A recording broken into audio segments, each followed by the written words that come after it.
everyone, welcome back to my channel. Today I'll be using the February 14th transfer, and chalk paste or tools that I'll be using will be linked down below.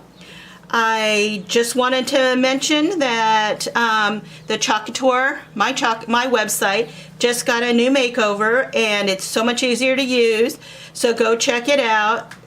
The link will be down below. So now let's get started.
And here is the full reveal. I did get a little bit of white on my adore, but that's okay. But here is my finished result, and I do like it.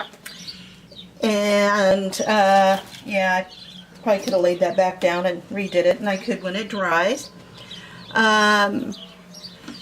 Just by the way, to let you know, I am Robin Kay. I am a Chalk Couture independent designer.